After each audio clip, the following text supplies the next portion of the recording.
Hi everyone. Bharat మరియు China దేశాలకు సంబంధించినటువంటి విదేశాంగ విధానంలో 3M అనే ఫార్ములాను అనమాట మన విదేశాంగ శాఖ మంత్రి జయశంకర్ గారు అయితే ఇవ్వడం జరిగిందనమాట. అయితే మరి ఏంటి అసలు ఈ 3M అంటే? మొదటిది మనకి మ్యూచువల్ రెస్పెక్ట్, రెండోది మ్యూచువల్ సెన్సిటివిటీ, మూడోది వచ్చేసి మనకి మ్యూచువల్ ఇంట్రెస్ట్ అనమాట. మరి ఏంటి మ్యూచువల్ రెస్పెక్ట్ అంటే? ఒక దేశాన్ని మరో దేశం రెస్పెక్ట్ చేసుకోవడం, గౌరవించుకోవడం అనమాట.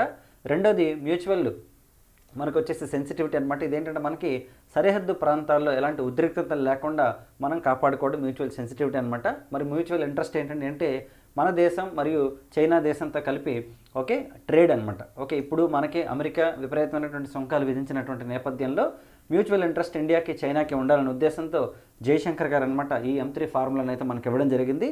మనకి ఎగ్జామ్ పాయింట్ ఆఫ్ వ్యూ ఎలా అడగచ్చు అంటే మనకి M3 ఫార్ములాని ఓకేనండి ఏ దేశం యొక్క విదేశాంగ శాఖ మంత్రి ఇచ్చారనంటే మనకి భారత విదేశాంగ శాఖ మంత్రి ఇచ్చారు.